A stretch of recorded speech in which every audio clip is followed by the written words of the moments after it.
Michael Shermer, the founder and founding publisher and editor-in-chief of Skeptic magazine. You can see his column every month in Scientific American. And his most recent book is Why Darwin Matters, the Case Against Intelligent Design. But he's been doing a lot of thinking and writing about the boundaries between religion and science as well. Shermer. Good afternoon. I brought a case of the latest issue of Skeptic magazine for you. Be sure and take one on the way out there. This one on medical controversies. Does vaccinations cause autism? These sorts of things. Finally, this is the first time in like 2 years we've gotten away from the God question. Our readers would love every issue of Skeptic to be the special God atheism issue of Skeptic.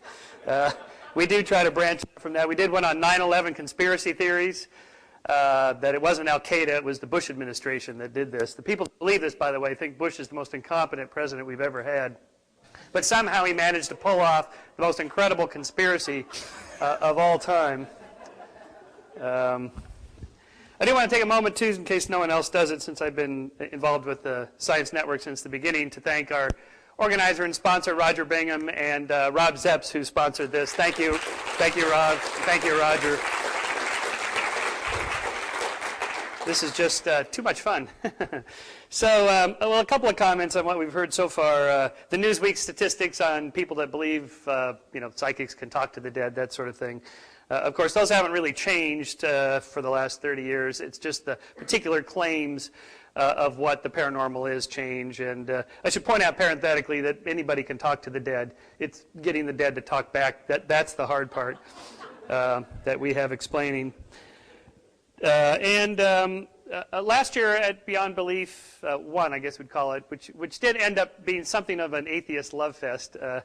It's true, but I think that's okay because we are something of a, if not beleaguered minority, certainly heavily surrounded by those who are theists. And so, we are social primate species, so we do need to communicate and commune with others, fellow like-minded people. That's one of the reasons we enjoy being together on things like this. And we put on a monthly science lecture series at Caltech to the skeptics, and pretty much everybody comes, not just for the lecture, but for the beer and pizza afterwards, because it's fun to hang out with people that are like-minded, and that's just perfectly normal. And I guess since that conference, I got thinking about what are we? What do we call ourselves? This whole business of, are we atheists or agnostics or non-theists or non-believers or brights or whatever the right term is. Anyway, I finally found one on a bumper sticker that said militant agnostic. I don't know and you don't either.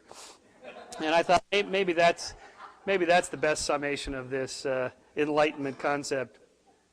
And I suppose addressing, as I did in Scientific American on my column on rational atheism, I'm an atheist and I love reading Dan's book and Sam's books and Richard and Christopher. I have Richard and Christopher's books on audio tape, and my daughter and I listen to them on the way to school. They're terrific listening and reading. I guess so. I'm in the club, but my concern is, and where I want to go today with this, is the larger problem of tribalism. We are a social primate species. We practice within group cooperation and altruism and pro-social behavior. And within groups, we can be reasonably good primates. But between groups, we're fairly xenophobic, bellicose, pretty nasty, and everybody knows this. This is true. And so by simply dividing ourselves up and calling ourselves atheists, we're sort of putting ourselves in another group. It's almost inevitable when so many around you are theists, if you don't, to call yourself something like that. But in reality, it isn't anything to join. It really isn't. It's like being an Bigfootist. I simply don't believe in Bigfoot, but it's not a big issue in our culture, so there's no reason to have a term for it. But in principle, I don't think it's any different from that. It isn't something we're for. It's just something we just don't happen to believe. So what's the other term? You don't care. Apatheist. Yeah, I just don't care. Something like that. And so I guess where I concluded that column on rational atheism was, as long as the principle of freedom or liberty is at work there, that we should have the right to believe or disbelieve whatever we want, as long as it doesn't interfere with the rights of other people to believe or disbelieve whatever they want. The basic fundamental principles of the American Declaration of Independence and Constitution. And I think the best social structure to allow that to happen is a liberal democracy and a free market capitalism, and that's what I want to talk about today. That is, I don't really care what anybody believes, as long as there's a social structure in place that prevents them from killing me, harming me, interfering with my personal life. And of course, that's the problem, isn't it? And so the issue is not if we can just educate out of everybody on the planet paranormal, supernatural beliefs, then that would solve the problem. I don't think that's ever going to happen. Despite the increase in circulation of Skeptic magazine, I don't think we're going to educate people out of this. I think better would be to simply structure society in a way that they can't bother us and hurt us, that sort of thing. The characteristics of that include a political state based on the rule of law. That includes property rights, a secure and trustworthy banking and monetary system, economic stability, a reliable infrastructure, the freedom to move about the country, freedom of the press, freedom of association, education, protection of civil liberties, and a clean and safe environment. We know from research by economists and that there's a correlation between that and trust in a society, and a correlation between trust and those particular characteristics. So what I want to get at too in this is something of a little bit of an excerpt from my next book, which is called The Mind of the Market. It's on evolutionary economics. So picking up where David left off, talking about these major transitions, here is a major transition. And I'll just read from my opening page of the book. Living along the Orinoco River that borders Brazil and Venezuela are the Yanomamo people, hunter-gatherers whose average annual income has been estimated at the equivalent of about $100 per person per year. If you walked into a Yanomamo village and counted up all the stone tools, baskets, arrow points, arrow shafts, bows, cotton yarn, cotton and vine hammocks, clay pots, assorted other tools, various medicinal remedies, pets, food products, articles of clothing, and the like, you'd end up with a figure of around 300. Before 10,000 years ago, this was the approximate material wealth of every village on the planet. So if our species is roughly 100,000 years old, let's say, order of magnitude, back of the envelope calculation, then about 90% of our history was spent in this state of relative economic simplicity. By contrast, living along the Hudson River that borders New York and New Jersey are the Manhattan people. Consumer traders whose average annual income has been estimated at $40,000 per person per year. If you walked into the Manhattan Village and counted up all the different products available at retail stores and restaurants, factory outlets, and superstores, you'd end up with a figure of around 10 billion as measured in stock-keeping units, or the little barcode measures of products available in retail stores. This is a difference of 400 times in income and 33 million times in products. And that difference almost beggars description. If ever there was a great leap forward, and that's what I call it sort of ironically, this was it. And it didn't happen gradually. It's been estimated that the $100 per person annual income only rose to about $150 per person by 1000 BC, and did not exceed $200 per person annum until after AD 1750 and the onset of the Industrial Revolution. In other words, it took 97,000 years to go from 100 to 150 bucks a head per year, then another 2,750 years to climb to $200 per person per year, and finally 250 years to ascend to today's level of $6,600 per person per year for the entire world, and of course much higher in certain areas and much lower in others. If we compress that 100,000 year period into just 1 year, then the last 250-year period of relative prosperity would represent less than 1 day out of the year. Or if we condense the 100 millennium into one 24-hour day, our epoch of industrial production and market economies denotes a mere 3.6 minutes. In other words, the age in which we live and have grown accustomed and take as normal, in fact, denotes a mere 1/4% of the history of humanity. How did this great leap forward happen?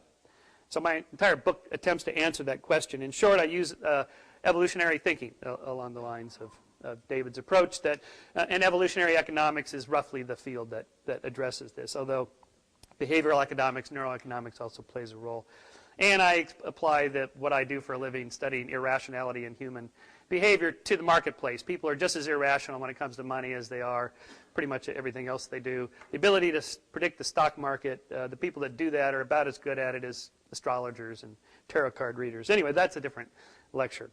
So where I go is with this the evolutionary basis that we are a social primate species. We practice within group amity and between group enmity, roughly speaking, and that we have to begin with some means of developing trust between strangers, particularly between strangers between groups.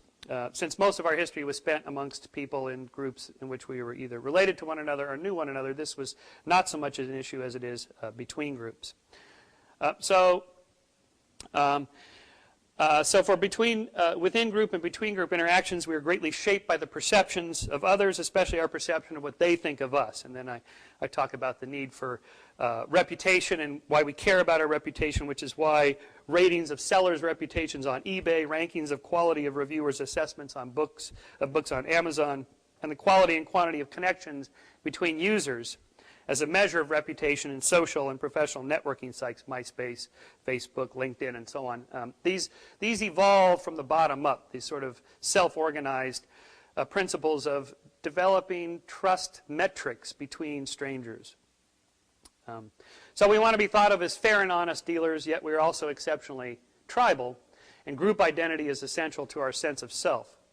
The unfortunate byproduct of this in-group, out-group tribalism is xenophobia, and we have a natural aversion to others, the Crips and the Bloods, the Hutus and the Tutsis, the Albanians and the Serbs, the Shiites and the Sunnis, the theists and the atheists, take your pick. We're just really naturally good at that. So for all that vast period of time before the rise of market capitalism and trade that allowed those sorts of barriers to break down, our folk economic intuitions are not to trust people that are wealthy, not to trust systems that show a great disparity between wealth and poverty. Those are counterintuitive and so new that there's no way we can naturally feel comfortable about that. And that's been the problem, I contend, amongst my libertarian brethren, of why people don't accept market economics intuitively, because it isn't intuitive, it's counterintuitive. Not so different from trying to explain the bottom-up system of design, complex design in nature. It's much easier and more intuitive to think of it as simply a top-down designer made it that way. We have vast experience of intelligent, semi-intelligent designers like us making things. We have no experience of watching nature do this sort of thing until somebody points it out. So the psychology behind diffusing intergroup aggression involves the process of turning potentially dangerous total strangers into prospectively helpful honorary friends. This is enabled through the creation of social institutions that encourage, enable, and enforce positive social interactions that lead to trust. One of the most powerful of these forms of interaction is trade, the effects of which I want to elevate to a principle based on an observation by the 19th century French economist Frédéric Bastiat. Where goods do not cross frontiers, armies will. Bastiat's principle not only helps us understand how hunter-gatherers made the transition to consumer traders, it also illuminates one of the primary causes of conflict, and its corollary elucidates one of the principles toward conflict resolution. Where goods do cross frontiers, armies will not. Well, this is a principle, not a law, because there are exceptions, obviously, historically and today. Trade will not prevent war, but it attenuates its likelihood. Trade between groups increases the probability that peaceful and stable relationships will continue, and decreases the probability that instabilities and conflicts will erupt. So returning to the Yanomamo, where we began, and how they evolved into Manhattan consumer traders. When missionaries first began working with the Yanomamo, they discovered that when they provided the native peoples with tools for the procurement and production of food and other resources, the amount of Yanomamo inter-village fighting was greatly decreased. The great Yanomamo ethnographer Napoleon Chagnon originally gave the Yanomamo their fierce people moniker. You'll note in his later editions he drops the subtitle, the fierce people, because he realized that that's too simple and people were oversimplifying that. Anyway, Napoleon discovered that the Yanomamo were not only fierce warriors, they were also sophisticated traders. And they did so because trade creates political alliances. So following the political dictum, the enemy of my enemy is my friend, Yanomamo inter-village trade and reciprocal food exchanges serves as a powerful social glue in the creation of political alliances.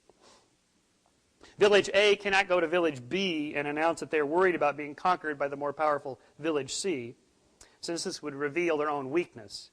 Instead, Village A forms an alliance with Village B through trade and reciprocal feasting. And as a result, they not only gain military protection, but it also encourages inter-village peace. As a byproduct of this politically motivated economic exchange, even though each Yanomamo band could produce all the SKUs it needs for survival, they often set up a division of labor and a system of trade. This is one example of the invisible hand metaphor, which unfortunately has multiple uses now. So when someone throws out a critique of the invisible hand, I'm not sure what you mean by that. But this is one example of the invisible hand, unintended consequences. The Yanomamo trade not because they're innate altruists or they're nascent capitalists, but because they want to form political alliances. Chagnon writes in his ethnography, without these frequent contacts with neighbors, alliances would be much slower in formation and would be even more unstable once formed. A prerequisite to stable alliance is repetitive visiting and feasting, and the trading mechanism serves to bring about these visits.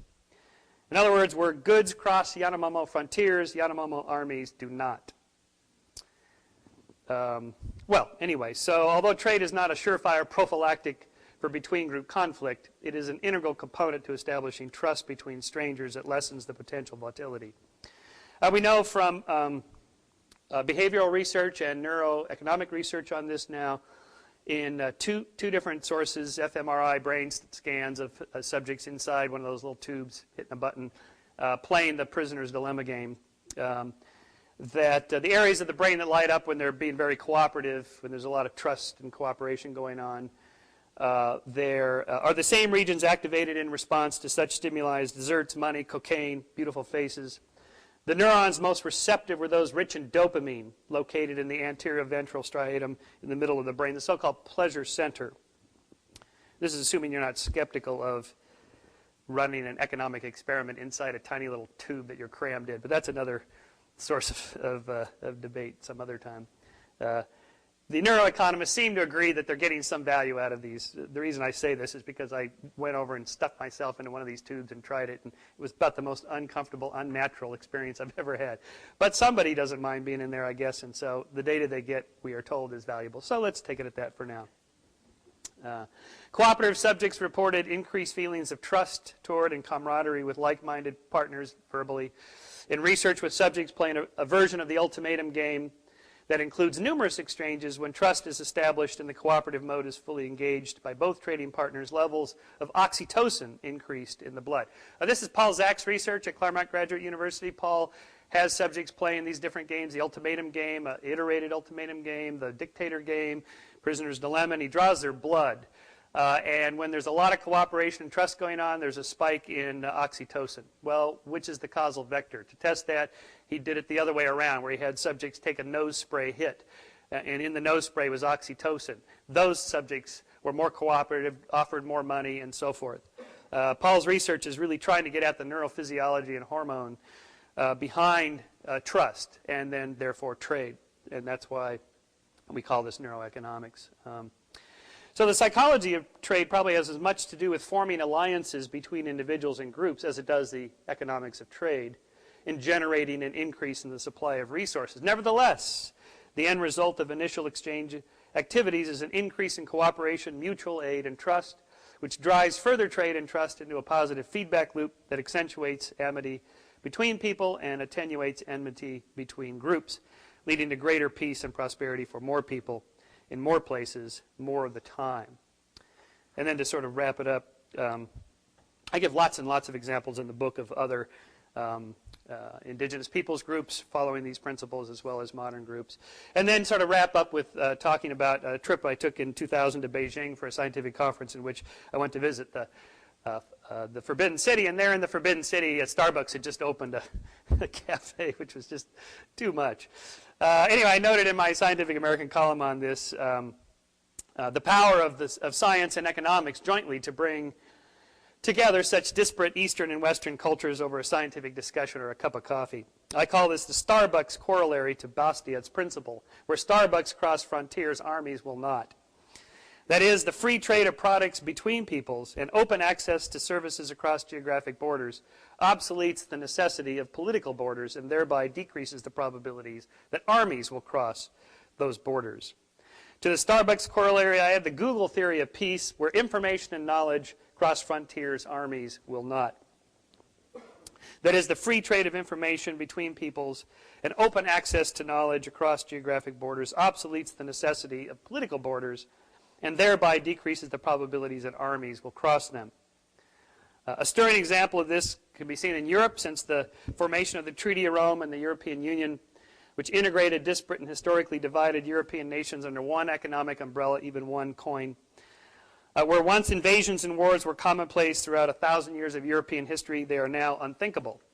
Try it. Imagine Germany invading France and waging war upon her, say, this year or next year. Or imagine France motoring its armies through the Channel and then marching into London and declare the country French. What once made for dramatic literature now sounds like Pulp Fiction. Yeah, it really does sound like fiction, Michael, actually. Would never happen. So the wickification of the economy adds to the Google theory of peace, in which the entire world economy may be practiced by and participated in by billions of people. And I think Wikipedia is the right metaphor or analog for this emerging economic phenomenon. It is an open source, peer-produced, mass-collaborated, bottom-up, self-organized, emergent property of millions and potentially billions of people choosing to build the modern equivalent of the Alexandrian Library, whose purpose it was to make the sum of the world's knowledge available to everyone in one location. I realize Google can be criticized for sacrificing some of their principles by making certain terms with the Chinese government to get in there. But in the long run, no dictator, demagogue, priest, president, or other pretender to power will be able to control the Googleification, Wikification, eBayification, MapQuestification, YouTubeification, MySpaceification of information, knowledge, geography, personal relationships, markets, and the economy. Chinese bureaucrats can attempt to put all the firewalls and controls they want on 1 billion potential Chinese web surfers, but they'll never be able to prevent knowledge, products, and people from finding their way to those who seek them. Freedom finds a way. Thank you.